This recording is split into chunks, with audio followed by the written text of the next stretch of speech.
Manalita. Ang galing ni PBBM manalita. Sa speech, wala siyang binatbat.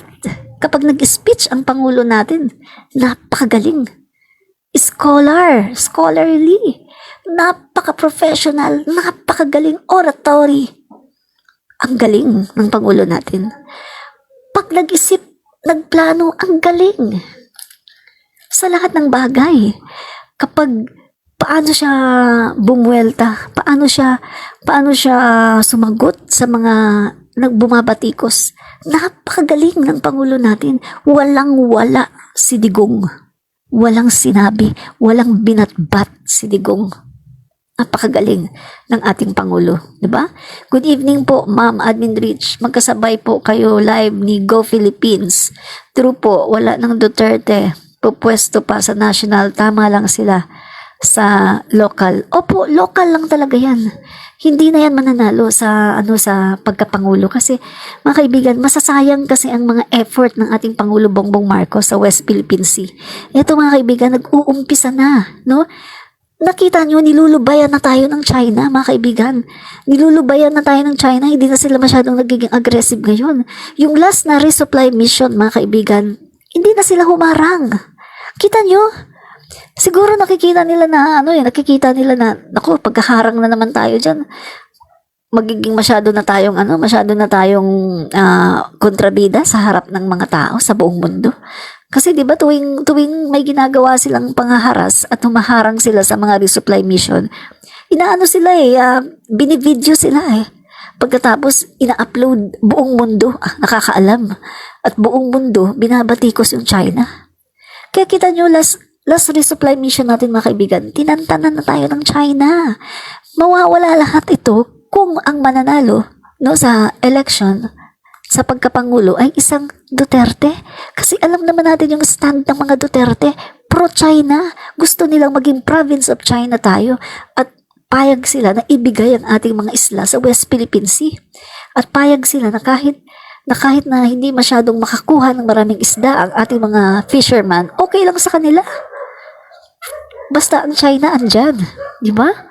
So, ang mga kababayan natin, mga kaibigan, gising na, mulat na ang mata. Ayaw ng ganong klaseng pangulo. Mulat na ang mga mata natin, 'di ba? Kaya talagang hindi na talaga mananalo 'yan. Yung na 'yan, wala na, hindi na yan mananalo. Wala na 'yan.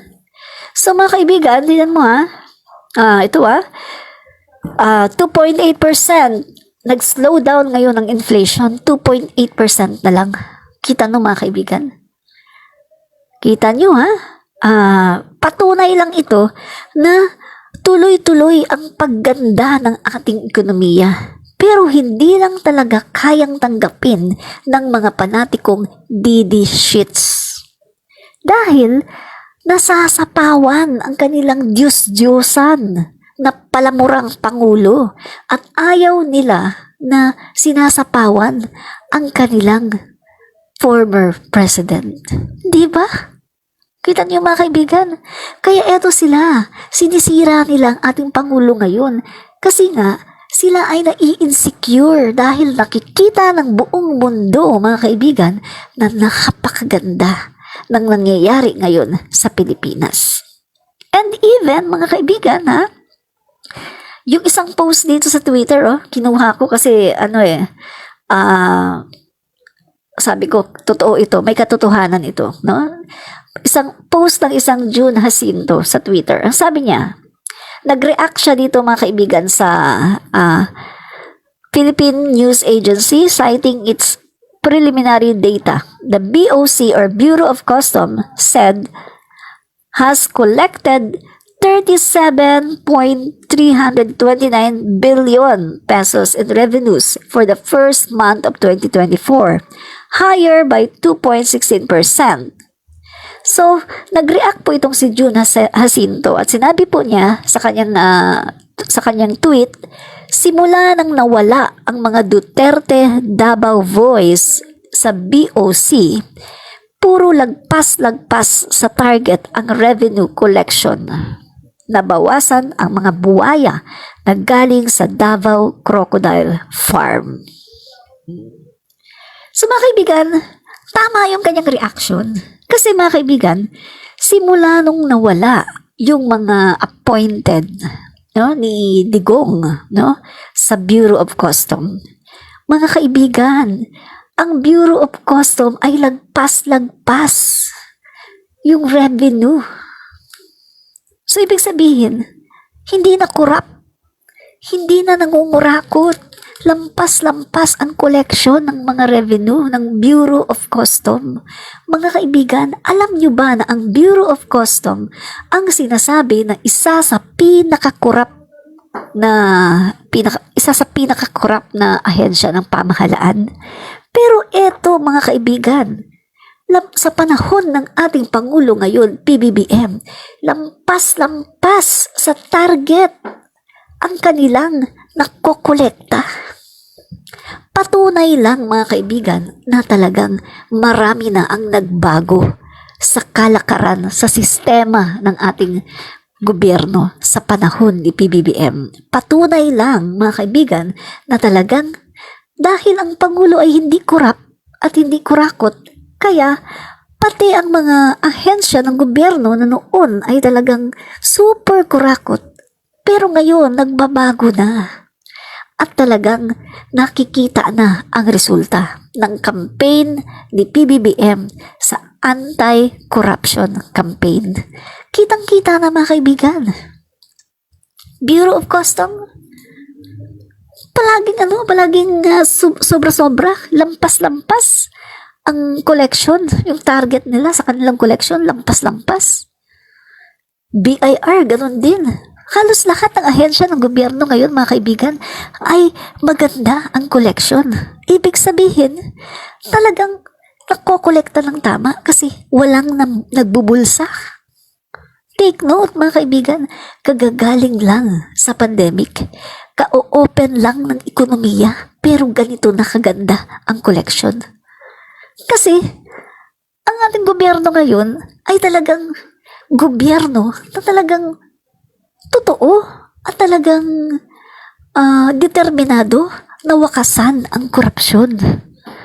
Kaya napakaganda talaga mga kaibigan ng pamumuno ng ating Pangulo Bongbong Marcos. Dahil sa kanyang pamumuno ay talagang nagbago. Pati ang mga ahensya na pinakakurap ngayon ay talagang nakikitaan ng sobra-sobrang koleksyon. See? Mga kaibigan, ang galing-galing talaga ng ating Pangulo.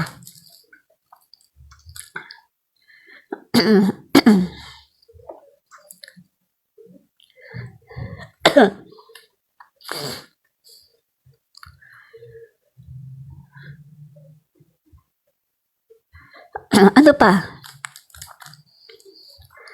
Ano pa i-flex natin? Flex natin ito muna. Mga kaibigan, no? Daming tulong ng ating Pangulo. Talagang hands-on siya. Hands-on, mga kaibigan, no? Ito ang tulong, no, ng gobyerno. Ito, sa Department of Agriculture, 300 packs of vegetable seeds to the affected farmers in Davao del Norte, Davao de Oro, and Davao Oriental.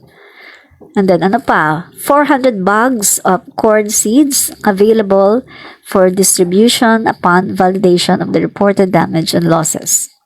4.76 million worth of response interventions for the cleanup and minor repair in 13 schools and establishments of 25 temporary learning spaces in 6 schools. Deployed around 300 personnel to assist in preemptive evacuation and distribution of relief assistance. Coordinates with International Organization for Migration on the provisions of emergency shelter grades, tarpaulins. Para yan sa mga temporary shelter nila, mga kaibigan, may mga tarpaulins na And then LGU, Province of Davao del Norte.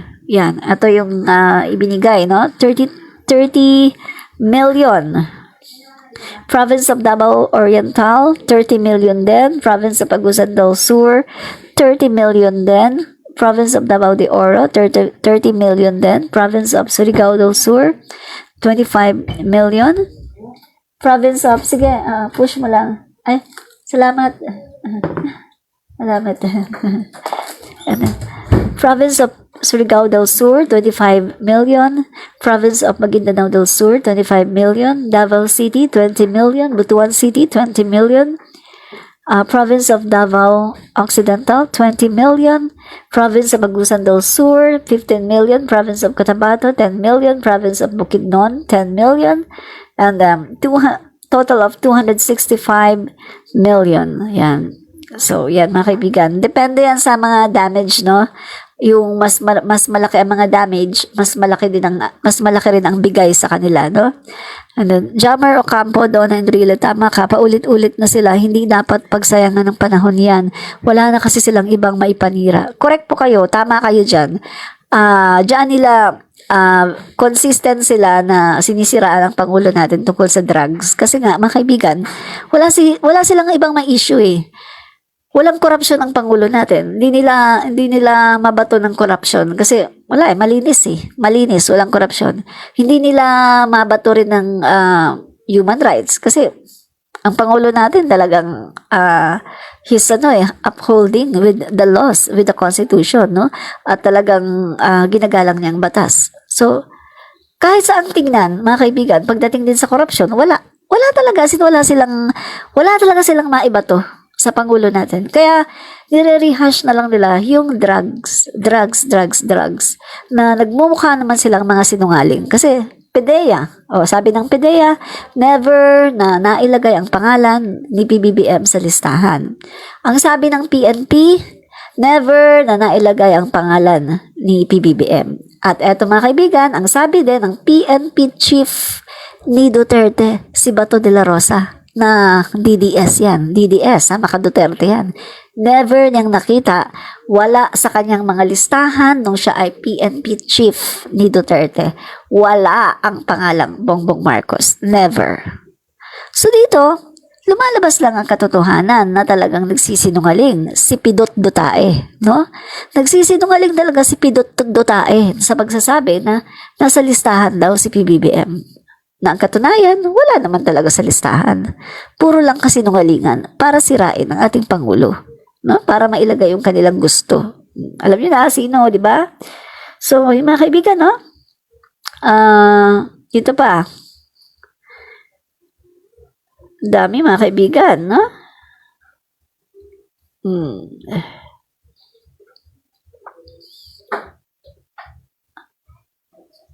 So, flex pa natin to.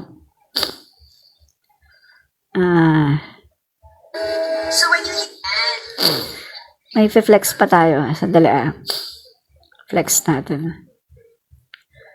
Dapat ayusin na lang alam niyo mga kaibigan, dapat ayusin na lang ni Pidots Dutae yung mga anak niya na mga wild, no? Kasi ang wild ng anak niya no? May mga babae, nagsasayaw sa TikTok, nakabra at panty, former president ang tatay, vice president yung half-sister, mayor ang half-sister, mayor ang half-brother, congressman ang half-brother, pagkatapos nagsasayaw sa TikTok, nakabra at panty. So sana, ang gawin na lang ni Pidots Dutae, ayusin niya yung mga anak niya. Pagsabihan niya yung mga anak niya na umasta ng tama sa publiko na wag naman magbra at panty. Umasta ng tama kasi mga government officials yung mga kapatid, yung tatay former president, no? And then umasta ng maayos. Wag naman masyadong maging wild, no? Kasi ang magiging ng tao sasabihin, yun ba? Paano pinalaki yan? Baka sasabihin ng tao, paano ba magpalaki ng anak si Pidots Dutae? Bakit nagiging wild yata ang mga anak? Ganun ang sasabihin ng tao Ganun yung magiging komento ng tao. Paano niya yan pinalaki? Hindi ba niya yan na-guide ng maayos? Ganun ang ang sasabihin ng mga tao. Di ba? Oh, tingnan nyo to. Look, tingnan nyo ang mga anak ng Pangulo. Matitino. Matitino yan. Eto si Vinny, yung bunso, nag-OJT yan. OJT on sa House of the Representative. Eto naman si Sandro, congressman yan, di ba? Second District of Ilocos Norte. Eto naman, ito pala si Vinny, yung bunso, si Vinny yung ito po yung bunso, si Vinny yung nag-OJT sa House of the Representative. Ito naman si Sandro Marcos, kongresista. Ito naman si Simon. Si Simon naman ay ayaw niya sa politics, businessman. Businessman po siya. So kung titingnan mo, tingnan nyo yung mga anak ni PBBM, di ba? Clean, malilinis ang imahe. Walang mga tattoo, magagalang kapag nagsalita, nangungupo. Biruin nyo mga kaibigan, mga anak mayaman yan. Anak ng mga malalaking tao, pero magagalang. May good breeding. Si Digonyo, si Pidots Dotae, ang mga anak, putang ina. Oh, yawa. Oh, palamura. Ang mga anak ni Pidots Duterte, ang mga anak ni Pidots Dotae, palamura, katulad niya. Pag nagsasalita, palaging may mura. Ano pa? Mahilig mag-character assassinate, mahilig manirang puri, manang-mana kay Pidots Dotae. Oh. Yung mga anak na babae, ano naman yung babae? Wild. In public, nagsasayaw sa TikTok, nakabra, nakapanty. Oh. So Pidots, bago mo pulaan ang ating Pangulo at bago ka manirang puri sa Pangulo natin, pakitingnan-tingnan mo muna yung yung mga anak mo. Kasi mukhang hindi mo yata napalaki ng maayos ang iyong mga anak. Yun pa. Isa pa yan, nanapak ng sheriff, mga kaibigan. Bakit mo sasapakin yung sheriff? Ginagawa lang niya ang kanyang trabaho. Diba? Kasi ang trabaho ng sheriff, mga kaibigan, during the time, ang trabaho niya ay ipatupad yung order ng korte. At kung ano yung order ng korte, yun ang dapat niyang ipatupad dahil kapag hindi naman niya ginawa ang kanyang trabaho, mga kaibigan, baka masistante pa siya. Diba? Pero eto, yung mayor, si Sara, no? Sinapak yung sheriff, mga kaibigan, tapos may balak pang maging pangulo. Hindi niya ma-master yung kanyang emotion. Kapag meron ka palang problema na nakikita mo, sasapakin mo na lang yung tao. Imbis na imbitahin mo, kausapin mo ng maayos, ano bang nangyari? Bakit? Asan ang sheriff? Asan ang sheriff? Pag, ito ang sheriff. Sinapak mo kaagad. O, diba? O, ano yun? Immature. Hindi niya makontain ang kanyang emotions. Hindi niya kayang labanan, i-control ang kanyang emosyon. Masyado siyang emotional. Diba? Nakita naman yan kahit ngayon kapag may konting tampo, nagtatantrums, mahalata mong spoiled brat. Diba? Coffee po tayo. So, yun ang payo ko kay Pidots Dotae, no? Pidots Dotae, bago ka manirang puri, pakitingin-tingin muna yung mga anak mo. Pakitingnan-tingnan muna ang pamilya mo. Pakiayos ang bakuran mo bago ka manirang puri. Ba? Ganun yun. Eto mga kaibigan, magre-react lang tayo dito sa sinabi ni Pidots Dotae, no? Sa gikan sa masa para sa masa. Ang sabi mga kaibigan ni Pidots Dotae, I am a Filipino. The law guarantees me itong clause ng Constitution sa Bill of Rights natin. No person shall be deprived of life, liberty, or property without due process of law. Sandali. Anong sinabi mo? Pidots dutae? No person shall be deprived of life. Wow naman. Galing pa talaga kay Pidots dutae. Hello. Kamusta naman, Pidots dutae? Ang mga nabiktima sa iyong war on drugs. Sinabi mo kaya yan na no person shall be deprived of life? Diba? So, sabi mo no person So, wala daw tao, wala kahit isang tao ang pwedeng i-deprive, ang pwedeng, kumbaga, sikilin ang kanyang buhay, no? Wala ni isang tao. So, ibig sabihin, pidots dutae, included na dyan, yung mga nabiktima ng iyong war on drugs. Lalo-lalo na, yung mga hindi naman guilty, kundi talagang nadamay lang at dinamay. No? So, kapag ikaw ang involved, sinasabi mo to, nagko-quote ka sa Constitution, na no person shall be deprived of life, liberty, or property without due process of law. Hello. Alam mo pala yan. Pero bakit hindi mo binigyan ng due process? Yung mga pinaganyan mo. Diba? Instead na pinaganon mo sila, sana pinakulong mo na lang at binigyan mo ng due process. Nagkaroon ng hearing, no? At talagang ipinakulong mo. Hindi yung winakasan mo ang buhay nila.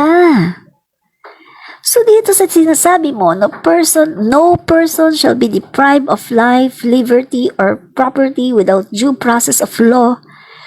Mga kaibigan, masasabi ko sa iyo, wala kang karapatan na sabihin yan Kasi ikaw mismo, lawbreaker.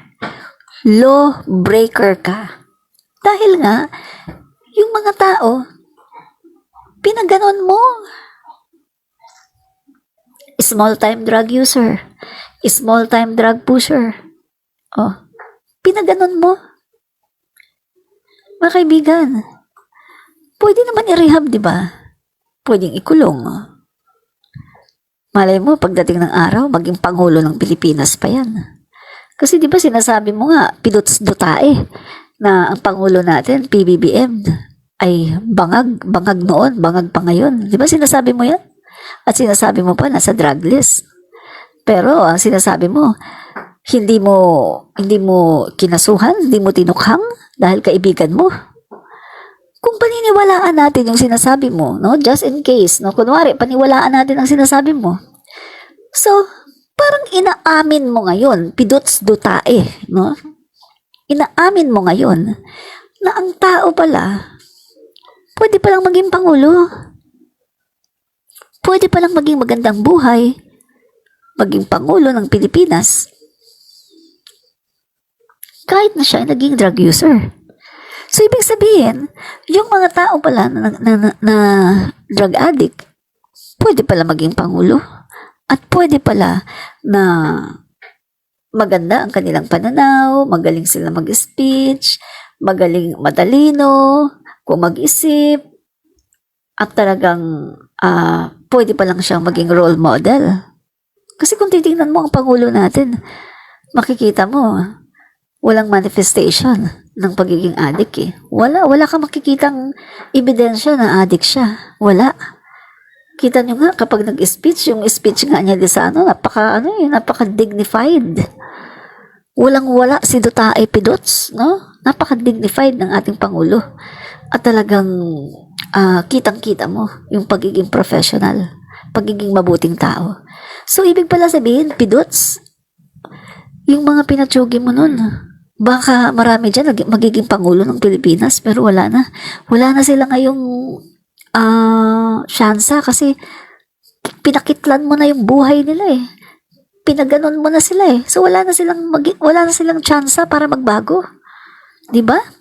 Kaya yung sinasabi dito ni Pidots Dutae na I am a Filipino, the law guarantees me, itong clause ng Constitution sa Bill of Rights, no person shall be deprived of liberty, no person shall be deprived of life, liberty, or property without due process of law. Itong clause na ito ng Constitution, hindi ito nababagay sa'yo. Dahil, hindi mo naman in-apply yan sa ibang tao. Ina-apply mo lang ngayon kasi ikaw ang involved, pero doon sa mga tao na pinaganyan mo, hindi mo in-apply. Hindi mo sila binigyan ng karapatan na mabuhay, magbago, at balang araw, baka maging presidente pa. Diba? Hindi mo sila binigyan ng pagkakataon. Parang ginawa mo yung sarili mo na Diyos. Kumbaga, hinatulan mo sila. Oh, hatulan na natin yan ng ganon. Ginawa mong Diyos ang sarili mo. Diyos lang ang pwedeng kumuha ng buhay natin. Diyos lang. Hindi ka Diyos. Kaya wala kang karapatan na kitlin ang buhay ng kahit sino pang tao. Pidots Dutae. Yan ang totoo.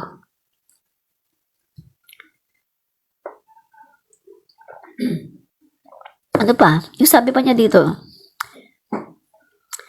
nor any person shall be denied the equal protection of the clause of the Constitution. Hello, Pidots Dutae. Grabe, no? Nor any person shall be denied the equal protection of the clause of the Constitution. Pidots Dutae, paano na yung mga nabiktima ng iyong war on drugs? Hindi mo to in-apply sa kanila. Nor any person shall be denied the equal protection of the clause of the Constitution. Mga Filipino din sila. So may karapatan din sila na, kumbaga, may karapatan din sila na makover ng Constitution. Pero anong ginawa mo? Hinusgahan mo na sila at hindi mo sila binigyan ng pagkakataon na magbago at baka maging pangulo pa someday. Diba? So, ang laki ng kasalanan mo sa Diyos. Unang-una sa Diyos, ang laki ng kasalanan mo sa tao at doon sa pamilya ng nabiktima. Sa bayan. Ang laki-laki ng kasalanan mo, Pidots Dutae. Kaya kung ako sa'yo, tanggapin mo na. Dapat nga mag-volunteer ka pa. Sige, haharap na ako sa ICC.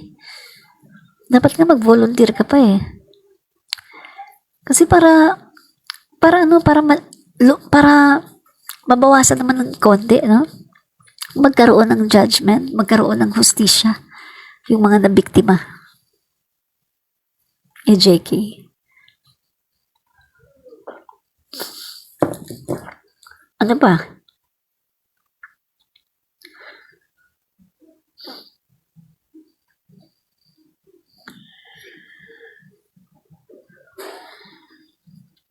So ano pa mga kaibigan? Ang sabi pa niya dito, ang ginamit ng ICC dito, inquisitional. Adversal ang kanilang preliminary investigation. Kaya diyan pa lang, bagsak na sila. Wala silang preliminary investigation. And I am entitled to do that. At saka, anong ebidensya nila? Wala, chismis lang. Hello? Pidots Dutae? Nakakalimutan mo yata, saglit wala daw ebidensya. Galing mismo sa bibig mo na inamin mo mismo kung ano yung ginawa mo Mismo na kanyang mga supporters, alam naman talaga nila na ang dating Pangulo ay maraming mga paglabag sa karapatang pantao. Dahil siya mismo, sa bibig niya mismo nanggagaling ang mga kataga na I killed about 3 of them because there were 3 of them. I didn't really know how many bullets from my gun went to inside their bodies, but it happened. And I said I cannot lie about it because if it means killing people kneeling down with their hands tied at the back, that's all bullshit. Do you think that makes you fit for the job of president? Yes, of course. At one time, in your affidavit, sir. O, diba? O. Sabi niya, hindi daw siya pwede magsinungaling doon na ginanon niya. At sabi pa niya, hindi daw niya alam kung ilang bala yung tumama doon sa mga tao na ginanon niya. So marami siyang statement mga guys na inaamin niya na talagang ginanon niya yung mga tao. Marami. Kaya yung sinasabi niya na ano daw ang ebidensya nila, wala naman daw evidences, mga chismis lang daw. Hindi totoo yun. Mga kaibigan, hindi totoo yun dahil maraming ebidensya.